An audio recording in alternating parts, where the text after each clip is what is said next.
Pauvre fille refusée à l'entrée du restaurant du millionnaire, sa réaction a stupéfié la foule.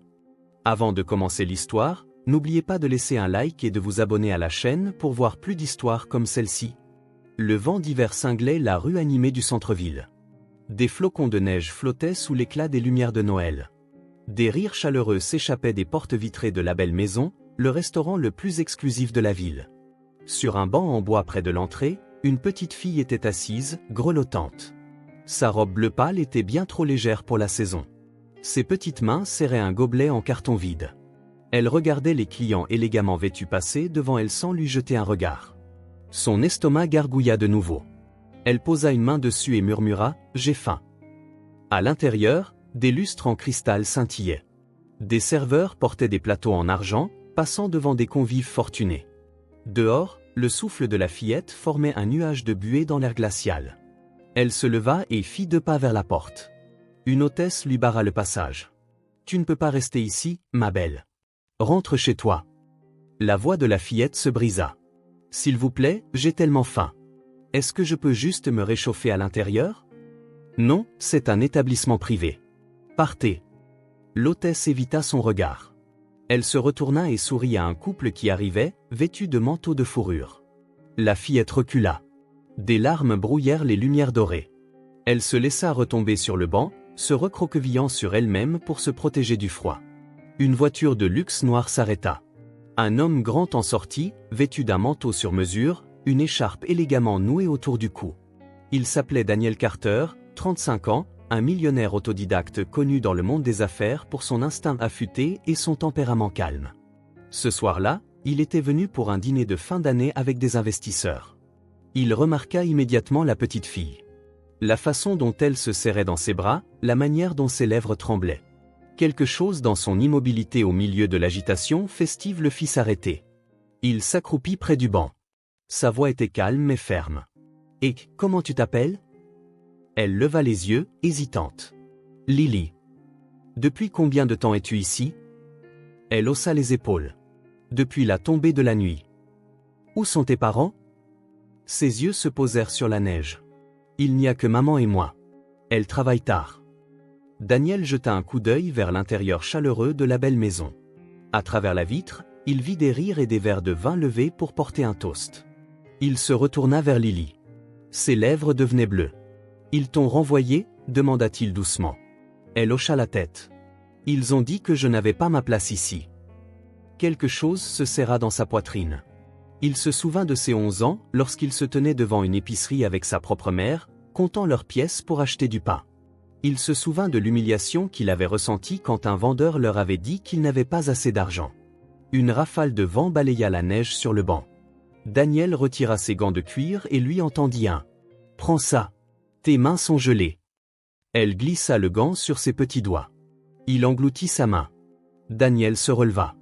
À cet instant, il prit une décision. Il n'allait pas laisser cette enfant assise dehors, affamée et invisible, pendant qu'il savourait un repas raffiné à quelques mètres de là. « Lily, » dit-il gentiment. « Viens avec moi. » Elle cligna des yeux. « Dans le restaurant ? » « Pas tout de suite, mais je ne te laisserai pas ici. » Il lui tendit la main. Elle hésita, puis la prit. Sa petite main se glissa dans la sienne. Daniel la guida vers sa voiture. Au moment où il lui ouvrit la portière, l'hôtesse à l'intérieur l'aperçut à travers la vitre. Elle eut un léger hoquet de surprise, reconnaissant le client prestigieux qu'elle avait failli snober. Les lumières de la ville se reflétaient sur la neige qui tombait tandis que la portière de la voiture de luxe se refermait. Daniel contourna le véhicule pour s'installer côté conducteur, sa démarche empreinte de détermination. Lily jeta un dernier regard aux fenêtres illuminées du restaurant qui s'estompaient au loin. Elle ne le savait pas encore, mais l'homme à côté d'elle était sur le point de changer sa vie. Le chauffage de la voiture vrombissait doucement tandis que Daniel conduisait le véhicule élégant à travers les rues enneigées. L'air chaud emplit l'habitacle, faisant fondre le givre sur les vitres. Lily tenait ses petites mains près des bouches d'aération, sentant ses doigts reprendre vie. Daniel la regarda. « Ça va mieux maintenant » Elle hocha la tête sans parler. Ses grands yeux suivaient les lumières de la ville qui défilaient. Il engagea la voiture dans une rue plus calme. « Quelle est ta nourriture préférée, Lily » Elle réfléchit un instant. « La soupe à la tomate et les sandwichs au fromage grillé. » Il esquissa un sourire. On peut s'arranger. Quelques minutes plus tard, il entra dans le parking souterrain de la tour de son immeuble de standing. Le bâtiment s'élevait au-dessus de la ville, ses parois de verre captant le reflet des lampadaires. Danielle se gara et lui ouvrit la portière. « C'est ici que vous vivez » demanda-t-elle doucement. « Oui, c'est grand » gloussa-t-il. « Ce n'est qu'un appartement. Viens. » À l'intérieur, le hall d'entrée scintillait de décorations de Noël. Un grand sapin couvert d'ornements dorés se dressait à côté de l'ascenseur. Le concierge lança un regard curieux à Danielle alors qu'ils entraient, mais un simple hochement de tête calme de Danielle suffit à dissiper toute question. À l'étage, les portes de l'ascenseur s'ouvrirent sur un appartement moderne et chaleureux, doté de baies vitrées donnant sur la ville enneigée. La cité scintillait comme un millier de petites étoiles. La bouche de Lily s'entr'ouvrit légèrement. « C'est magnifique. » Danielle suspendit son manteau. « Mettez-vous à l'aise. » Elle resta maladroitement près de la porte jusqu'à ce qu'il la guide vers le canapé. Il se dirigea vers la cuisine, retira son écharpe et retroussa ses manches. L'odeur du beurre fondu emplit bientôt l'air. Il prépara 2 sandwichs grillés et versa de la soupe à la tomate fumante dans des bols. Lorsqu'il apporta le plateau sur la table basse, les yeux de Lily s'écarquillèrent. « Pour moi » murmura-t-elle. « Tout est pour toi » dit-il en s'asseyant sur le canapé. Elle prit une bouchée prudente. La chaleur sembla se répandre dans tout son corps. L'espace d'un instant, elle ressemblait à n'importe quel autre enfant, en sécurité et comblée. Danielle l'observait. Des questions agitaient son esprit.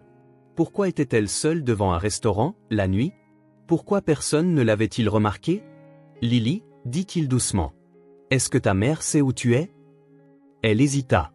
Elle travaille dans un petit restaurant. Elle a dit qu'elle rentrerait tard. Le chauffage est tombé en panne dans notre appartement et j'avais tellement faim. Sa poitrine se serra de nouveau. Il pensa à sa propre mère, enchaînant les services pour essayer de payer les factures. Tu ne devrais jamais être seul dans la rue, dit-il calmement. Je sais. Sa voix était à peine audible. Je pensais juste que peut-être quelqu'un m'aiderait. Danielle regarda vers la fenêtre, la ville scintillant derrière la vitre. Il était censé recevoir des investisseurs ce soir-là. Mais rien de tout cela ne semblait important comparé à la petite fille à côté de lui. Finis ta soupe, dit-il après une pause. Ensuite, j'appellerai ta mère. Elle doit être inquiète. Lily hocha la tête, finissant jusqu'à la dernière miette et la dernière goutte. Lorsqu'elle se pencha en arrière, ses paupières s'alourdirent. Danielle s'écarta pour passer l'appel. Après plusieurs tentatives, une voix féminine fatiguée répondit enfin. Il se présenta et expliqua la situation. Le soulagement inonda le ton de la femme, rapidement suivi par l'inquiétude. « J'arrive tout de suite, dit-elle. S'il vous plaît, ne la laissez pas partir. » Quand il retourna dans le salon, Lily s'était recroquevillée sur le canapé, déjà endormie sous le plaid doux qu'il avait drapé sur elle. Daniel resta silencieux, observant sa poitrine se soulever et s'abaisser. La présence de la fillette emplissait l'appartement vide d'une chaleur qu'il n'avait pas ressentie depuis des années. Dehors, la neige continuait de tomber. À l'intérieur, un dîner oublié avec des investisseurs n'avait plus aucune importance. Daniel s'assit dans un fauteuil voisin, déterminé à attendre l'arrivée de sa mère. Et pour la première fois depuis longtemps, il sentit que quelque chose dans sa vie était sur le point de changer. L'appartement était silencieux, à l'exception du doux tic-tac d'une horloge murale et du bourdonnement du chauffage. Daniel resta dans son fauteuil, son regard allant des lumières de la ville à l'enfant endormi. Il avait conclu des contrats de plusieurs millions de dollars sous pression. Mais ce soir, en attendant une mère célibataire qu'il n'avait jamais rencontrée, sa poitrine était lourde d'un tout autre type de responsabilité. Un coup frappé à la porte brisa le silence. Daniel se leva et ouvrit pour trouver une femme vêtue d'un manteau délavé et saupoudré de neige. Ses cheveux sombres étaient tirés en arrière et la fatigue marquait son visage. Elle paraissait plus jeune que son expression lasse ne le suggérait. Lily, souffla-t-elle en entrant rapidement. Son regard trouva la petite fille sur le canapé, toujours blottie sous la couverture. Le soulagement envahit ses traits. Dieu merci. Daniel s'écarta. Elle va bien. Elle avait juste froid et faim. La femme s'agenouilla près de sa fille, écartant une mèche de cheveux de son visage. Ma chérie, tu m'as fait si peur. Lily s'agita, clignant des yeux pour se réveiller. Maman, je suis là. Mon bébé, dit-elle en la serrant fort. Puis elle se tourna vers Daniel, la voix tremblante. Je ne sais pas comment vous remercier. Vous n'avez pas besoin de le faire, dit Daniel calmement. Je ne pouvais tout simplement pas la laisser dehors. Les yeux de la femme brillèrent. Les gens passaient devant elle. Personne ne s'est même arrêté. J'essayais d'obtenir des pourboires supplémentaires au travail parce que notre chauffage est en panne.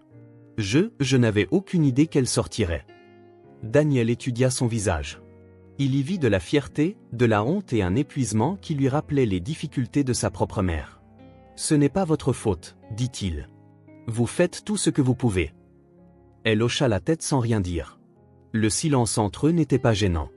Il était lourd de compréhension. « Je m'appelle Daniel, ajouta-t-il. »« Claire, répondit-elle.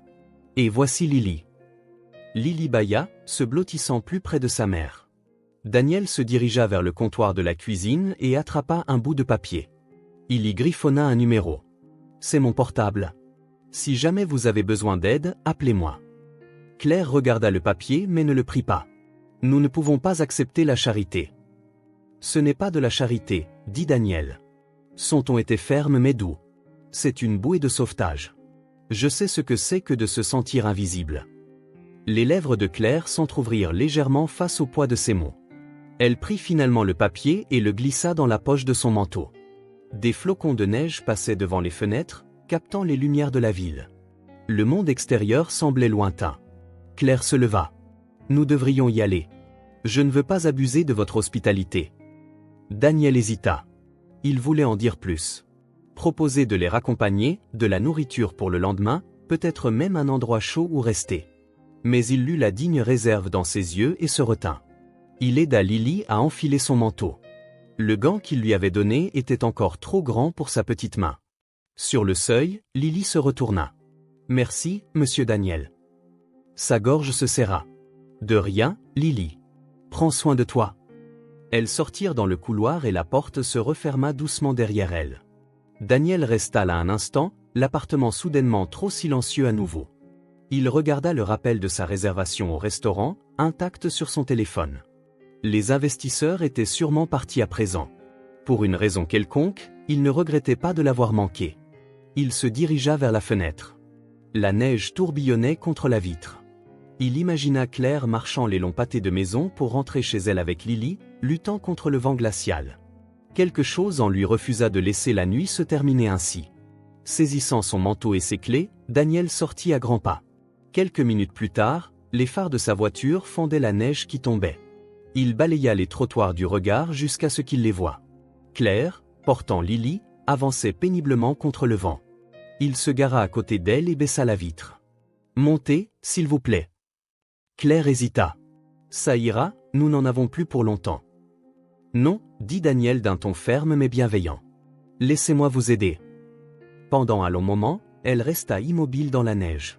Puis elle ouvrit la portière et monta, tenant Lily près d'elle. Alors que la chaleur de la voiture les enveloppait, aucun d'entre eux ne savait que ce qui avait commencé comme un simple acte de gentillesse était sur le point de changer leurs 3 vies pour toujours. La voiture de Daniel glissait silencieusement à travers la neige qui tombait. Les lumières de la ville se brouillaient à travers le pare-brise, et le doux sifflement du chauffage emplissait le silence. Lily dormait la tête contre la poitrine de sa mère, sa petite respiration régulière maintenant que la chaleur l'entourait. Claire regardait les rues qui défilaient. « Vous en avez déjà assez fait, » dit-elle doucement. « Vous n'avez pas besoin de nous ramener à la maison. »« J'ai besoin de savoir que vous êtes en sécurité, » répondit Daniel. Sa voix était calme, mais elle portait un poids, une résolution qui le surprenait lui-même. Ils tournèrent dans un quartier où les routes n'avaient pas été déneigées. Les bâtiments étaient de vieilles briques, leurs fenêtres sombres et fissurées. Daniel se gara devant un immeuble d'appartements délabré. Le vent hurlait alors qu'il sortait et lui ouvrait la portière. Claire prit Lily dans ses bras et se dirigea vers l'entrée. « Merci pour tout, » dit-elle. La plupart des gens ne se seraient pas arrêtés. Daniel la suivit à l'intérieur. Le couloir sentait légèrement le béton humide. Une seule ampoule vacillante projetait de longues ombres sur les murs écaillés. Claire déverrouilla la porte d'un petit appartement. À l'intérieur, une seule pièce était divisée par une mince cloison. Un matelas était posé sur le sol, recouvert d'une couverture usée. Elle déposa doucement Lily sur le matelas et l'aborda. Le radiateur cassé se tenait silencieux dans un coin, la poussière s'accumulant à sa surface. Daniel y jeta un coup d'œil. Toujours pas de chauffage? Pas depuis la semaine dernière, admit elle. Le propriétaire ne cesse de promettre des réparations. Il fronça les sourcils. Ce n'est pas prudent. Vous ne pouvez pas rester comme ça. Elle croisa les bras sur sa poitrine, sur la défensive. On se débrouillera. Daniel sortit son téléphone. Je ferai venir une équipe ici demain et je paierai la facture. Ses yeux s'écarquillèrent. Daniel, non. Je ne peux pas accepter ça. Ce n'est pas de la charité, dit-il. C'est la chose juste à faire. Claire hésita, puis s'affaissa sur le bord du matelas.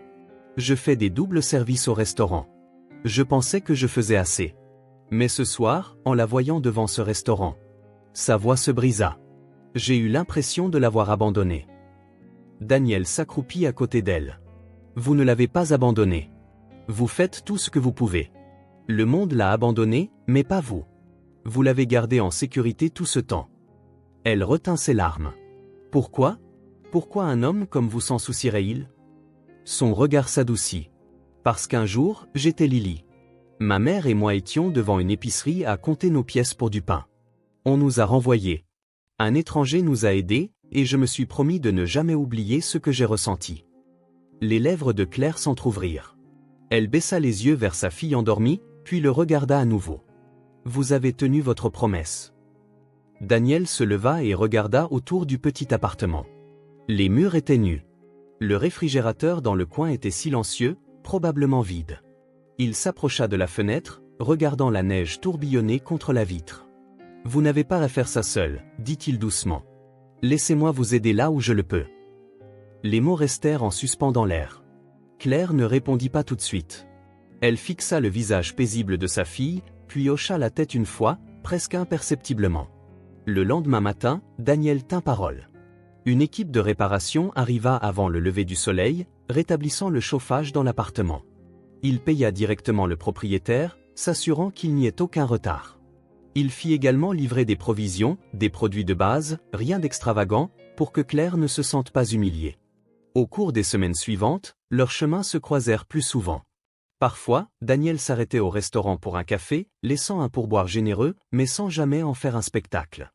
D'autres fois, il envoyait simplement un texto pour prendre de leurs nouvelles. Claire commença à voir l'homme derrière la richesse, un homme qui comprenait les difficultés, qui ne la voyait pas comme un cas de charité. Lily, quant à elle, attendait près de la fenêtre chaque fois qu'elle savait que Daniel pourrait passer. Un soir de janvier, Daniel les invita à dîner. Pas à la belle maison, mais dans un petit café d'une rue tranquille. Un endroit où personne ne jugerait la coupe du manteau de Claire ou la robe simple de Lily.